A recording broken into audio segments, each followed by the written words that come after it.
Hi, hi, hi. I'm Lady Shasha, Mistress of the Snark, Connoisseur of the Gore, and your hostess with the mostest. Welcome to a Horror Week special. And I am joined by a very special guest. I'm very excited to have with me the actor, producer, and director Jamie Langlands. Hello. Hello Hi, there. how are you? Um, I'm very let me well. let me quickly greet the chat and then we'll get right into it. We have some new faces here. I have not seen Hotel Horror Podcast. Welcome to the stream, Hotel Horror Podcast. Absolutely have to check out your podcast. We're also joined by Living Life of Kiki. She also has a brand new YouTube channel. Check her out. Tony Man is in the house. He says, "Hey, Lady Shasha and Mr. Langlands. Good evening to you both, as well as the chat." Fominky Latte is here. She says, "Hey, y'all." Oh, I forgot to say what Hotel Horror Podcast said. He said, "Can't wait for this," or she said, sorry. And Mr. Dan in Horror says, "Hello, Shasha and Mr. Langlands." So we have some early birds, which is Cool. Hello. awesome. Yeah. Now, what we'll start with is a few what I like to call icebreaker questions, and I usually ask everyone this first question: what is the first horror movie that you can remember watching? Yeah, that was The Exorcist, 1973 version of The Exorcist. I think I was like 8 years old or something like that. And yeah, that was the first horror film where it had an effect on me.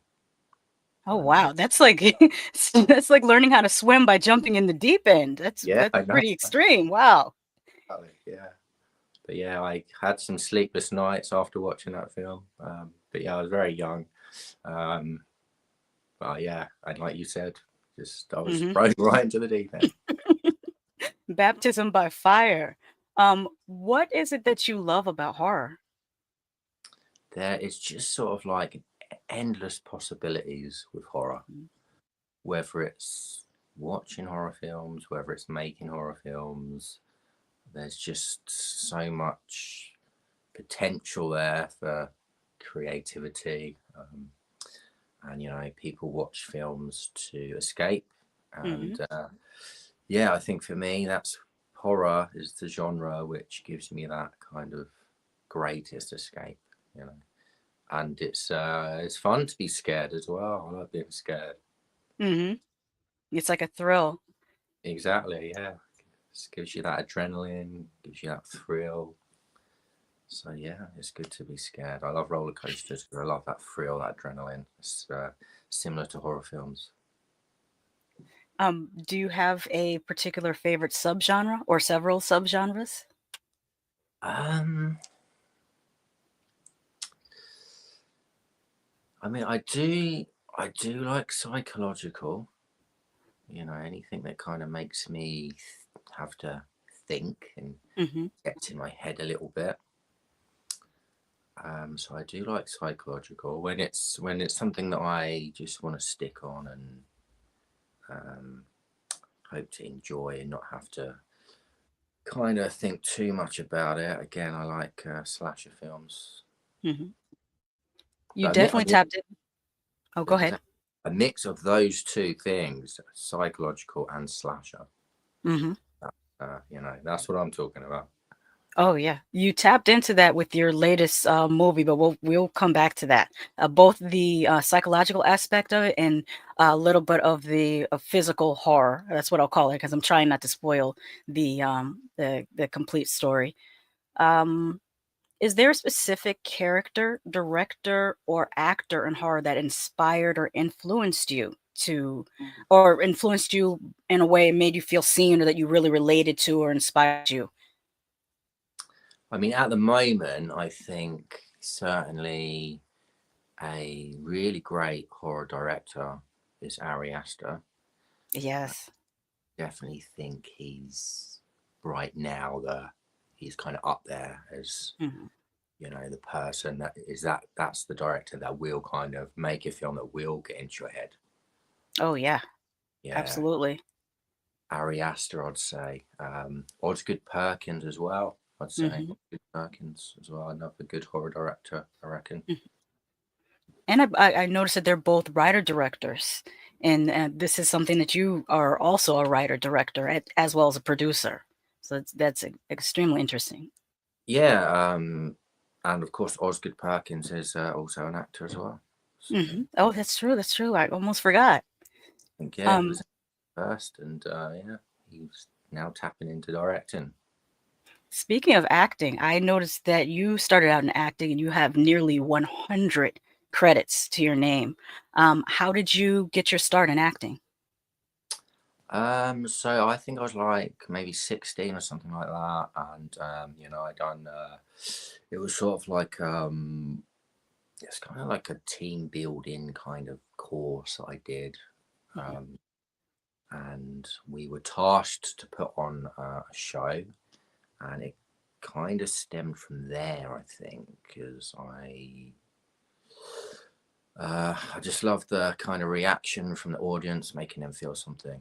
mhm, So then I decided, you know what, let's see if I can, let's see if I can do this. So then I went to drama school, and then it kind of went from there, really. From drama school, I done got involved in some like short films, mhm.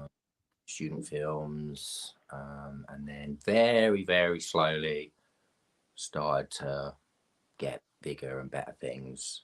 Um, so yeah, it was a very gradual process, which I think is kind of usually the way when you've got no kind of connections when you're first starting out. You got to find those connections, and that all takes a lot of time. So, Oh, yes, absolutely. We do have a question from the chat. Uh, Living the Life of Kiki asks, where did you go to drama school? so I went to drama school. It was in Brighton, my hometown. It was called the Academy of Creative Training. Um, Nice. Still going to this day, in Brighton, and I was there for a couple of years there. I also went to later on another drama school, Mhm, which is like a part-time kind of drama school called the Identity School of Acting as mhm, well. So I went there as well, as a kind of refresher sort of thing, I mhm. guess. Oh, it's always good to do because like lifelong learning is very important. Oh God, yeah, yeah, Mhm. absolutely. Have you gotten a chance to go back to both or one of the institutions to talk to the newer students? Because I'm sure you'd be a very inspiring story for them. I haven't, um, I haven't. I don't know. Maybe one day they'll invite me. I don't know. Yeah, because I mean, you're a success story, so I think it would be great. Yeah, Do you, possibly, possibly. I guess yeah, it would be quite nice to go back and get all that deja vu. hmm um, do you have a favorite when it comes to acting, when it comes to your experience with theater, television acting, and movie acting? It would be movie acting. It would be movie acting, definitely. You get the chant. I mean, I prefer screen acting in general. I Mhm, think it's just a little bit more kind of in depth in terms of when you're on stage. I mean, when you're on stage, that really is acting because you're acting. You're playing this big character. You have to be more elaborate with everything you do. When it's sort of screen acting, it's like the camera's just looking right into your soul. mhm. So there's no hiding whatsoever. Um, so you have to be very vulnerable. But I quite like that. I quite like, it's kind of like therapy, I suppose, in many ways. Living the Life of Kiki also asks another question. Any tips for actresses now trying to break into the industry in today's time? Actually, I let me leave think it that up. just, yeah, networking is the most important thing. You need to be around the people that are making films. So, just go to networking events, go to film festivals. Um, yeah, I mean, it's difficult because sort of again, screen acting, theatre acting, again, completely different. So if you want to go into films, into movies, yeah, go to film festivals, meet directors, speak to directors, um, just be yourself as well. Don't Hmm. try to impress too much. Just literally be yourself. If they're good at casting, then they'll cast you for you. Um, you know, so you don't really need to put on an act such, because there's a correct casting for everyone. And if someone's a good casting director, they just kind of see you and be like, yeah, this is the person I'm interested in for this role, even if they haven't even seen like a show reel or anything. They just kind of see you as you and think, this is the person. This is the person for the role. So yeah, just be around filmmakers is the best advice I think I can give. Oh, that is excellent advice, and she says thank you. I also noticed that you have some producing credits. Can you tell us a little bit about the transition from being the actor who's in front of the camera to also becoming the producer behind the camera? I think once you've worked on like a lot of, especially like independent films, you're kind of getting to a point where you might be working as an actor on these films, but then you kind of realize there's so much other things you can help with because all the experience you've had being on previous film sets. So then you kind of like, for me, it's just you start seeing people on the set that might need help with something else. Um, and then, you just offer your help in different ways. And then, it's like if someone kind of has a film and they kind of like don't know what avenues to take it down, and you have this knowledge from other films you've worked on and speaking to other film directors, then you can just impart that knowledge on them and say, look, you want some connections, you want me to help you distribute this film or get it out there, then I can help you do that. And then that's when you kind of start taking on the role as like a producer as well. So yeah, I think it just kind of happened naturally. It's just like a natural thing where you just think, yeah, I can help in this area as well. And you Mhm. just, whatever you think will help the film, it's sort of like, that's what you got to do. Do you think, having been an actor before, that it helps you in producing because you can understand what the actors go through? Yeah, no, absolutely. Because yeah, you just learn so much just from being on a film set. And yeah, I mean, as an actor, for me, I kind of want to know the whole process. I don't want Hmm. to be left in the dark. It's difficult sometimes because you go in and working on this film for maybe like a day or two or however long, and then it's sort of like when it's wrapped up for your part, it's like you're kind of left wondering Hmm. what's going to happen with this film. Um, so you're kind of left in the dark sometimes a little bit. And me personally, I don't like that. I want to kind of know what's happening. So for me, yeah, it's very much a case of being open and honest with the actors and the crew and everyone, and letting everybody know like, what the situation is, basically. I have a similar question relating to your script writing or your screenwriting, rather. How did you, or what inspired you to get into screenwriting? Um, well, I mean, I guess I can loosely call myself a screenwriter, but I haven't actually done too much writing, if I'm honest with you.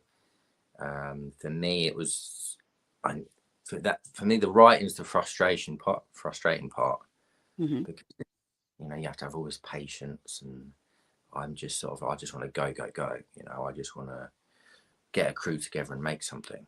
Um, so yeah, the writing part for me is probably, I would say, the most difficult part.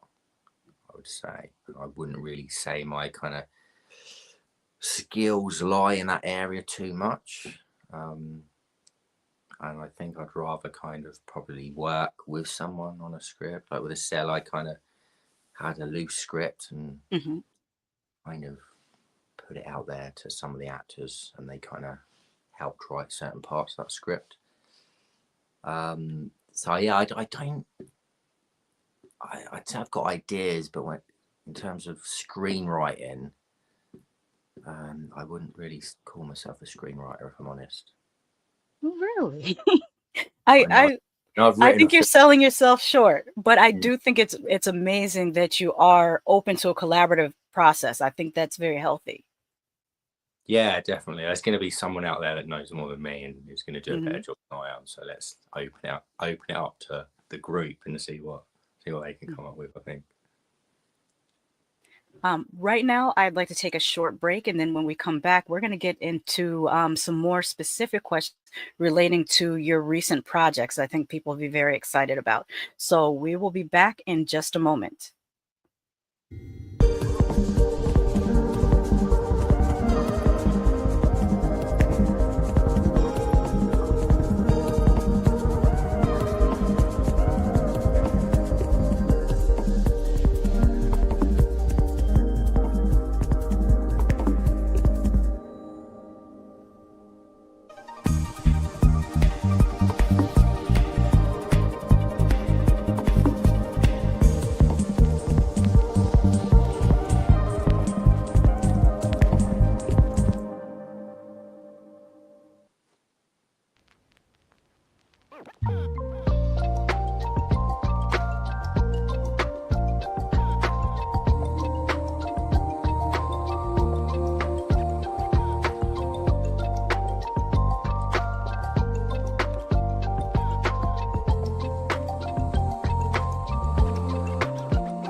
Now on with the show.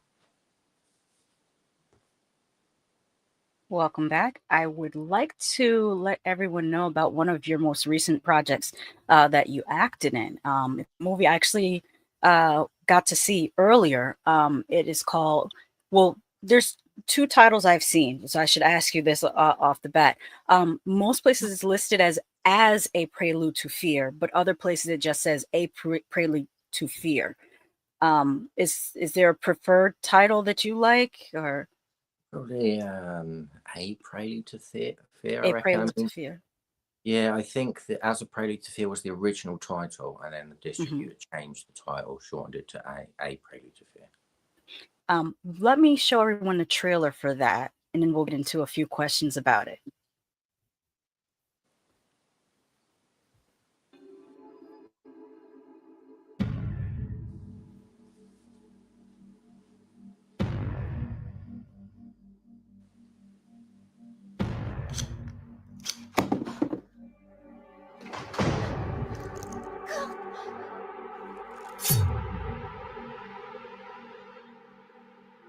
Yeah, would you not think it's a little bit dangerous? Look, this is a great opportunity for me. And he sounds like the perfect teacher. Stop. We will try it again until you get it right.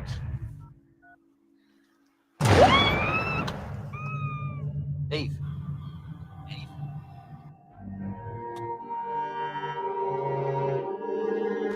Is anybody there? You're here to talk about your girlfriend, Eve Taylor? I told the police yesterday that she went missing. If we talk, we get punished. Sarah Andrews, Joanne Cox, Alex Jones. He killed them. I'll prove it. This guy's insane. We have to get out of here. If you try, he'll kill you. Someone snuffs out the lives of four beautiful, promising young girls and then laughs in my face.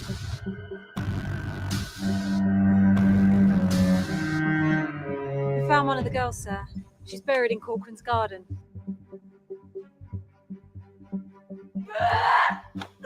Gone too far this time. Don't touch her! Let me, please, don't hit me! Let me go, you monster!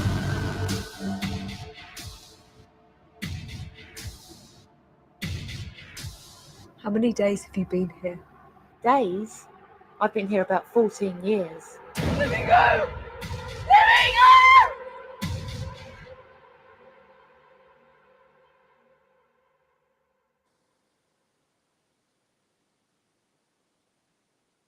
Very, very cool. That feature kind of had a low number in the cast. Was that beneficial to work with a smaller cast? Was the crew small? Like, how did that turn out for you? I mean, yeah, I think I personally, so I worked with the lead girl in it quite a bit, Hmm. and the detective girl, Yes. a few other characters. So yeah, I didn't really get to work with that many people in that film. So yeah, it was. I mean, I already knew Lucy, the girl who played the detective. In fact, I'm the one that helped cast her in the film. So yeah, I've worked with her before, and Lara, the lead girl, I'd never worked with before. But yeah, no, it was good working with yeah, both those ladies. It's good. I mean, it came out, that film, I think 3 or 4 years ago, Hmm. but that was shot like 8 years ago, I think 7 or 8 years ago. Oh, wow. Yeah, most places listed, well, I guess it was maybe got distribution in the US in 2022. So Yeah. we're all receiving it fairly recently.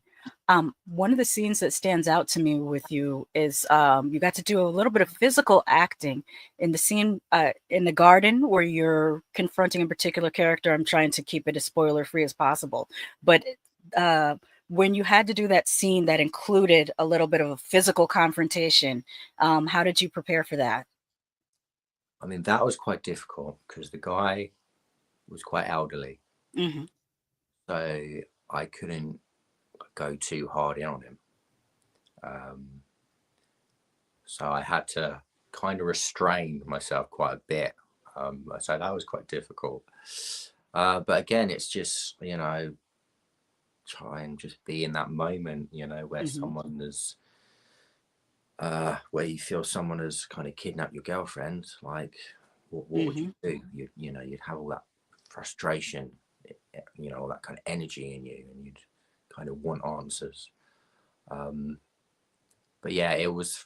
I mean, the main preparation was from that physical element, trying to be a bit more restrained because the guy was quite elderly. Hmm. You seem quite spry, though. Yeah. It's amazing what tricks cameras can do. You mentioned it helping out with the casting on that. What's it like to be able to assist in that capacity? Yeah, I quite like the whole casting process that that I usually adopt anyway, Hmm. because it's nice to give. Obviously, you get that nice feeling of giving someone a chance, and also when you feel like you've kind of really nailed it with a casting, and you kind of see it on the screen. There's a bit of a proud moment there when it's Hmm. like, yeah, I made the right decision, sort of thing. So yeah, it's quite a good feeling on numerous levels.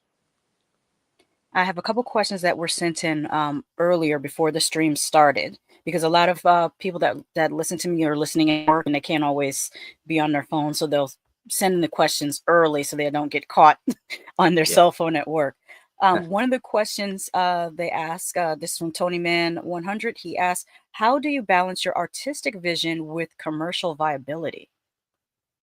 Well, that's a really good question, actually. That was a good question. It's difficult because when you're in a moment, you're just thinking about a creative process. Hmm.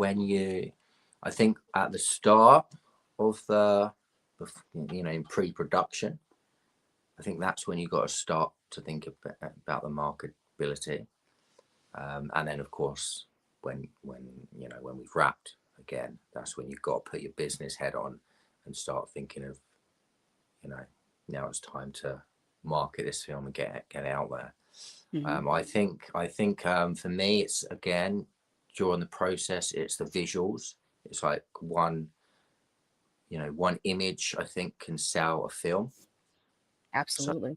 in your mind, you kind of have to have these images of, you know, certain images that you think can sell the film, and you've got to, I mean, for me, I kind of put it in a storyboard and think about the visual, you know, certain images that kind of would stand out. I think, yeah, this image here, this shot could really sell this film. So yeah, I'm thinking it on kind of just certain shots, what I want to really focus in on, and really kind of put a lot of effort into certain shots that I think be a good, you know, marketing potential for the film. Oh, absolutely. I specifically want to ask you about some shots, but before I do that, I would like to show everyone the trailer for The Cellar, because the questions that I have are specific to your newest project. Let me just do this. Here we go.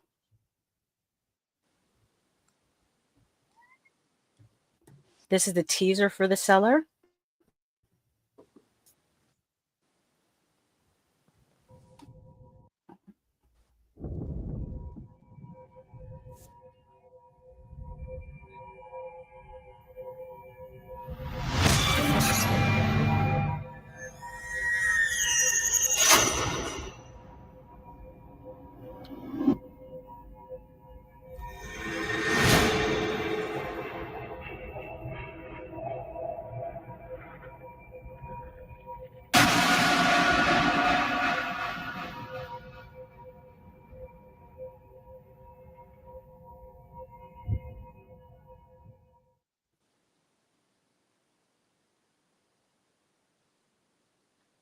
So we will take that down. I hope you don't mind me saying, I feel like the teaser severely undersells this film. When I watched it, there's a few things that I noticed that are, to my eye, are gorgeous. If you don't mind me, I took a couple screenshots because these are the things that really stood out to me, and I wish they would have featured these in the teaser as well as the trailer. I don't think they showed either of these images in the trailer, but this image, I just loved how this looked, how it's lit, the location, how you used lights. Did you have a particular lighting coordinator that you worked with, or did you set this up yourself, or how much of a collaborative effort was this? I mean, we had, it was me, the DOP, gaffer, and the people that were rigging the lights. So it was really a collaborative effort to get this shot, you know. And yeah, yeah, that's one of my favorite shots as well, because yeah, the lighting is really stands out, you know.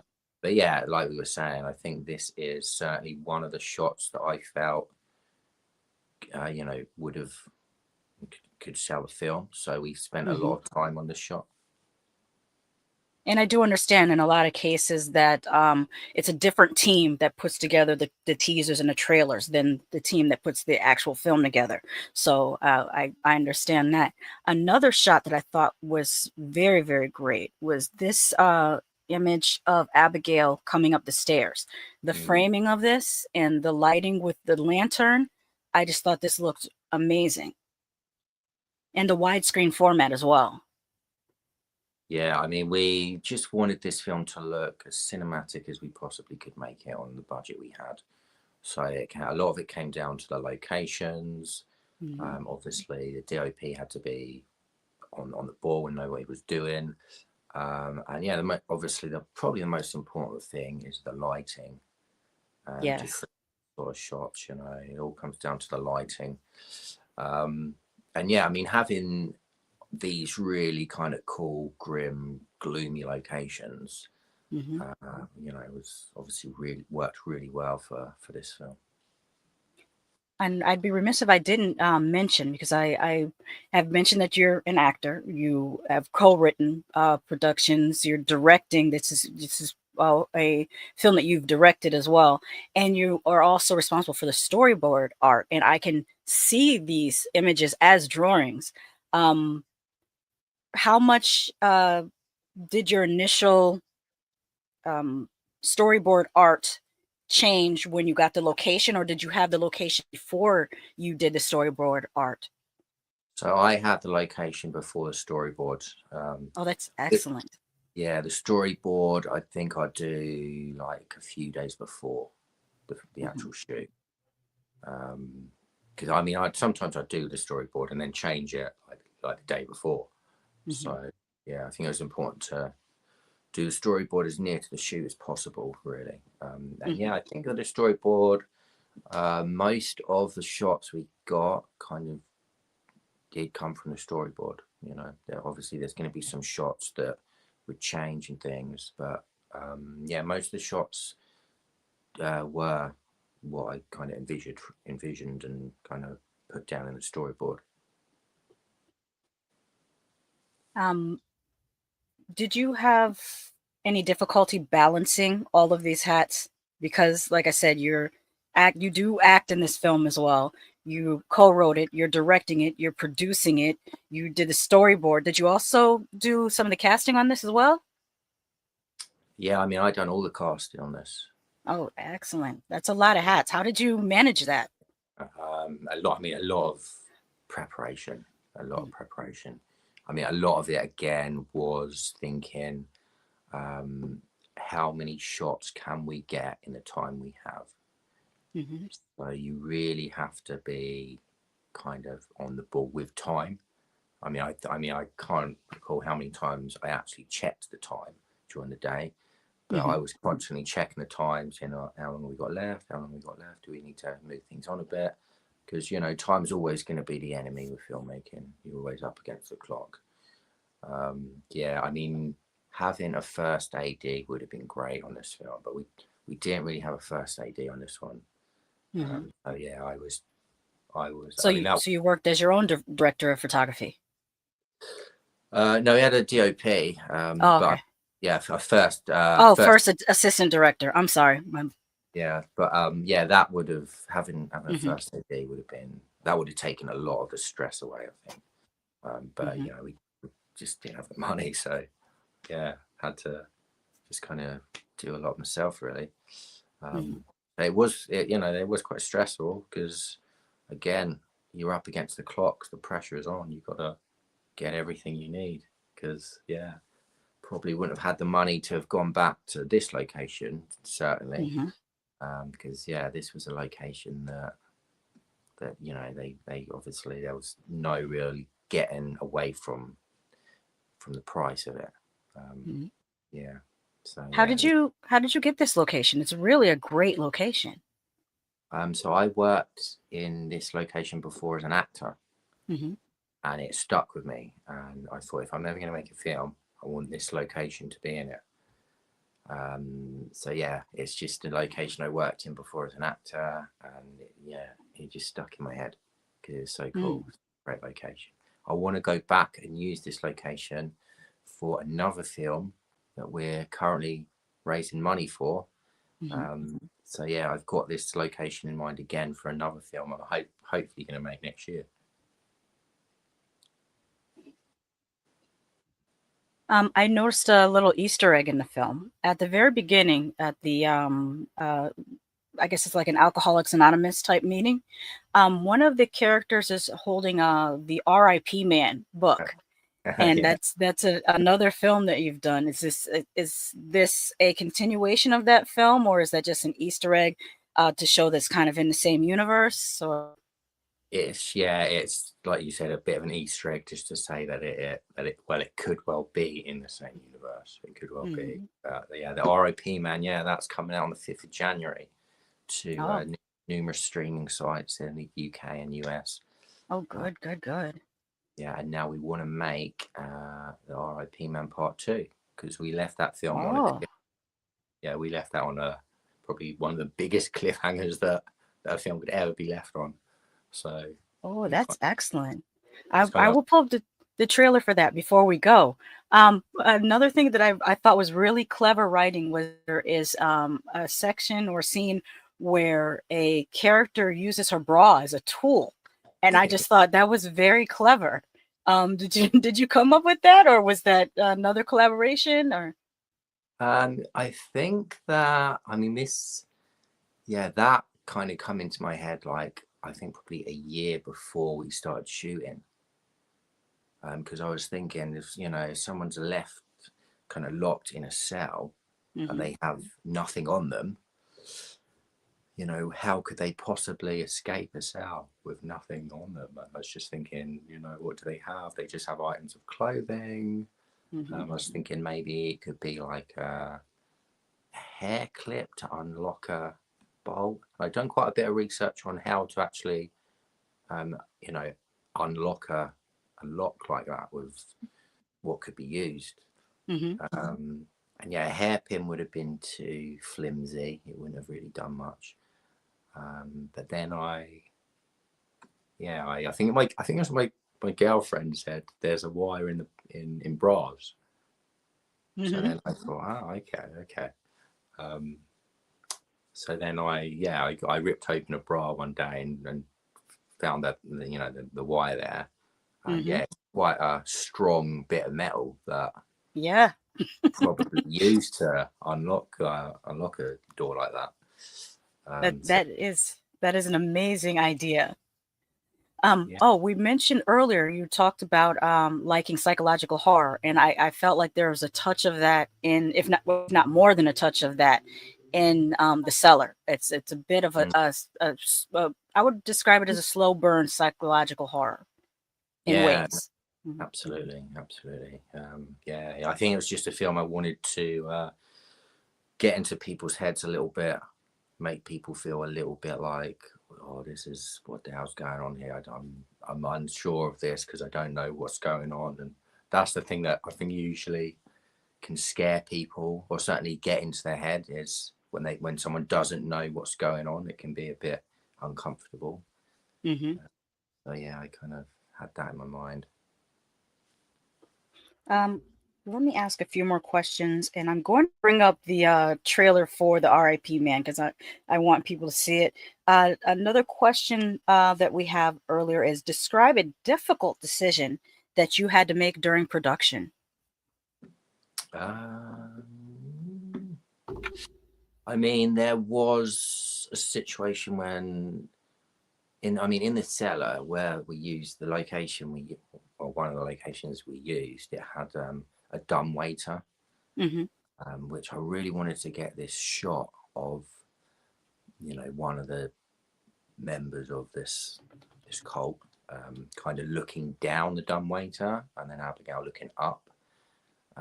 So I really wanted to get that shot, but there was you couldn't remove the shelf inside the dumbwaiter, so you wouldn't be able to actually see up the shaft, which was a bit disappointing. So we had to change that bit, kind of just on the cusp, really. So that was a bit of like, right, we need to do something else quickly, so we can kind of move on with the story. So that was a difficult decision because it had to be kind of done on the fly.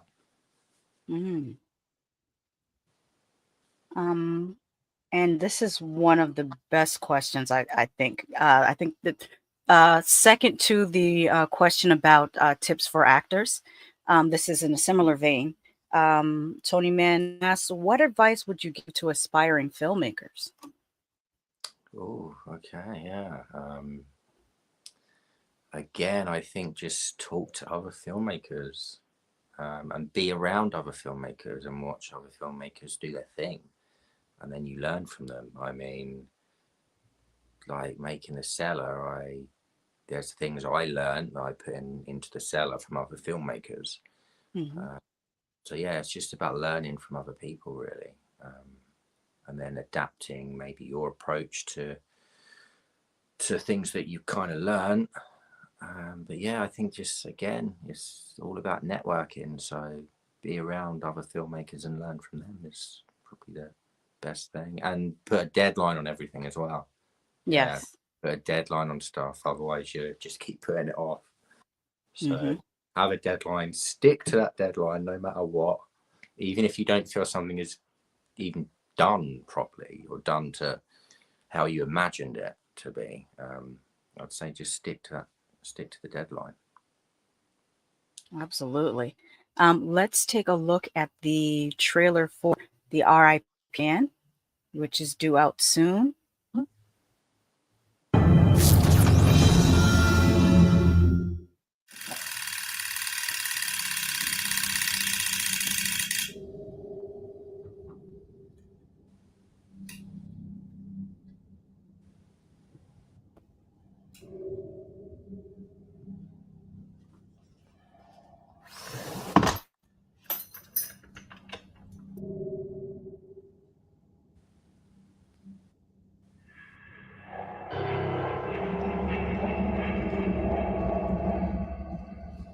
Oh, that's creepy. One was found at the crime scene. The young girl's face looked like it'd been put in a blender.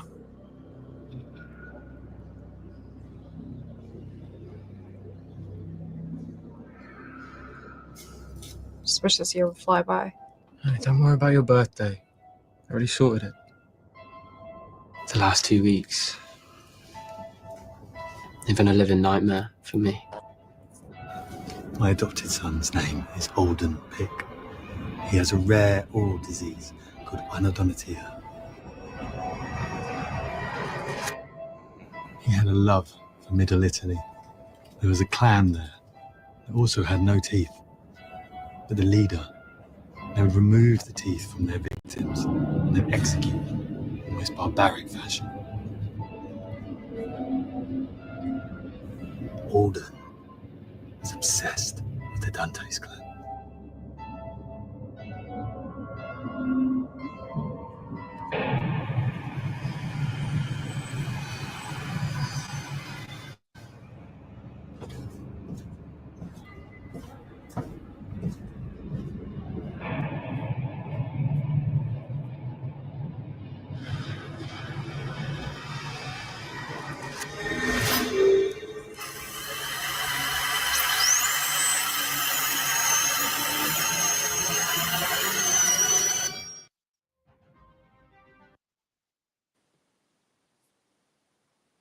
Now, just to clear something up, did you have the Cellar in production first or the R.I.P. man in production first? So it was the Cellar we had in production first, yeah. Ah, okay. R.I.P. man we made, well, we wrapped it this year, like literally maybe 6 months ago, something like that. Mhm. So yeah, it's fairly new, and that comes out January the 5th onto streaming. There might well be another trailer coming before that one as well for the R.I.P. man. So yeah, January the 5th that comes out, and then we're also in pre-production to make the R.I.P. man part 2. So we're crowdfunding for that. We're like a ground off of what we currently need for the first few scenes, and then yeah, we just keep building and see how we go with that. Oh, that sounds very, very promising. I also noticed this is a different genre of horror. It's my understanding that the R.I.P. man is more of a slasher. Yeah, it's a slasher with a bit of kind of crime mystery in there as well. Oh, good. Well, that takes it into giallo territory. Was that intentional? I think no, it wasn't really, but I think naturally that just seems to be the route I'm naturally going down as well, with the lighting and things like that. It just I think a few people have said that to me before, and then since they've said, I've done a lot more research on giallo, and then I'm like, oh yeah, actually yeah, sounds about right. This might be a odd question, but do you think that British or UK horror has a slightly different sensibility than the horror coming out of the US? Yeah, I think it does. I think it does. Certainly with slasher films as well. There's a lot of slasher films that get made. Yes. America is a massive market for slasher films. I've noticed that with the film festivals, with the R.I.P. man, it's got into, it's done quite well in film festivals in America. It's got shown in quite a few different well-known festivals over in the States, but in the UK, not so well. So there certainly seems to be, it leans definitely more towards the American market. The R.I.P. man.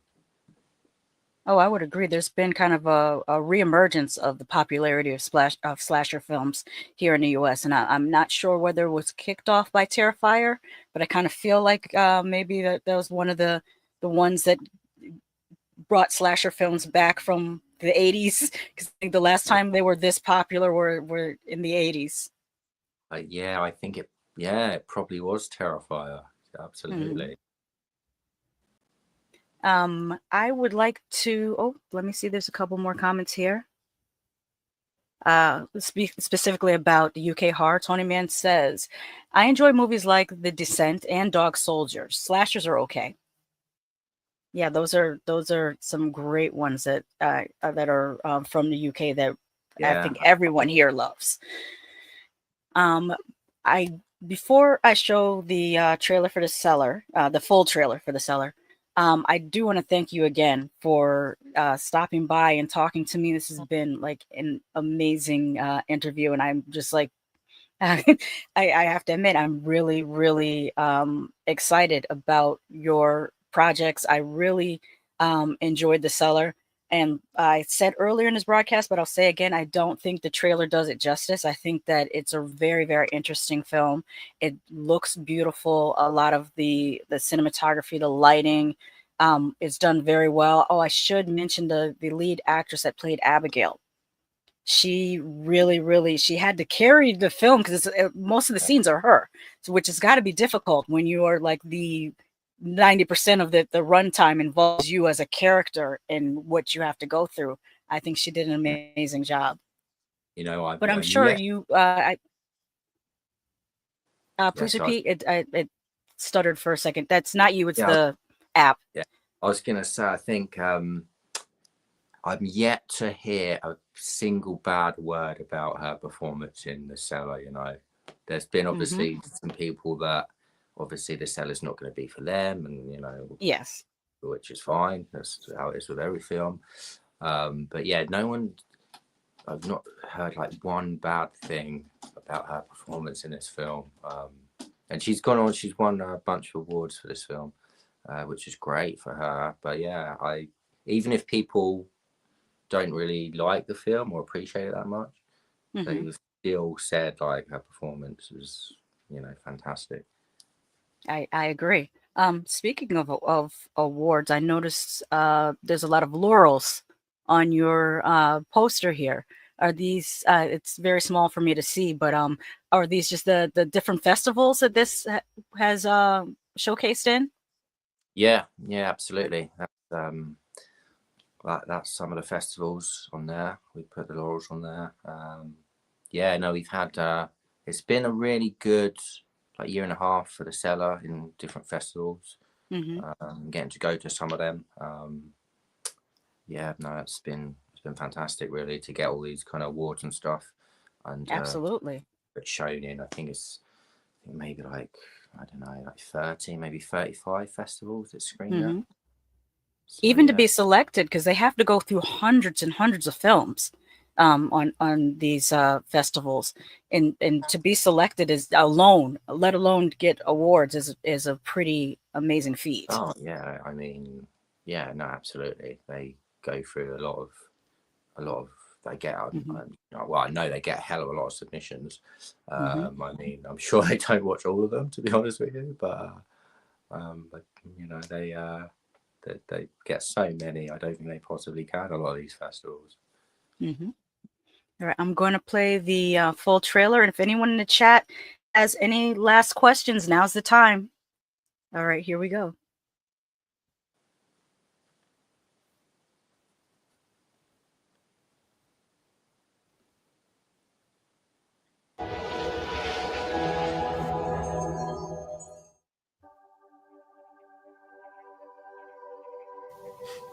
I would like to say the Lord's Prayer of Sacrament in remembrance of his flesh and blood that he sacrificed for us.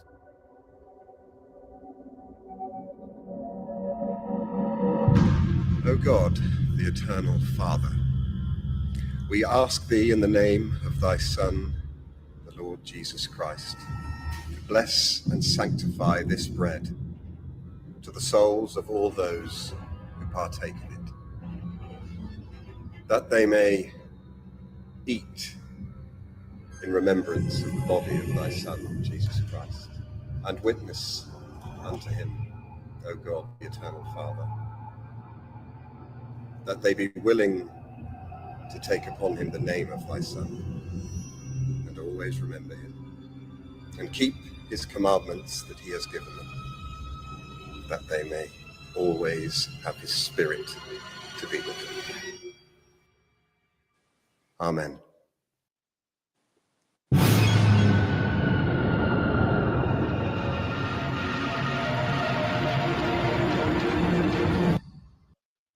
That is great. I do have some comments from the chat. Have Cheetah Will View says this Cellar is a banger. Glad you enjoyed it. Thank you very much. He also says, I hope you're doing well, sir. And you picked a fine guest, Lady Shasha. Thank you. And I have to also share the love because Have Cheetah Will View is also an amazing interviewer. He's done some great interviews on his channel. I hope he gets to talk to you as well because this has been really, really great. Yeah, I've spoken to him. I've spoken Oh, to you him. have? Good, Yeah. good. Yeah, he's awesome. Spoke to him as well, I think. Mm-hmm. But yeah, no, he's great guy. Great guy. Absolutely. Well, thank you so much again for joining me. And I wish you all the luck and success in the world. I look forward to seeing the R.I.P. man as well. And I will be reviewing that on my channel when it comes out. So, yeah, no, thanks for having me. Yeah, you've been a great interviewer. Thank you. That's been good. Good. Just stay on the line while the outro plays, okay? Yeah, thank sure. you. And thank you to everyone in the chat. You guys gave me some excellent questions as well, as you usually do.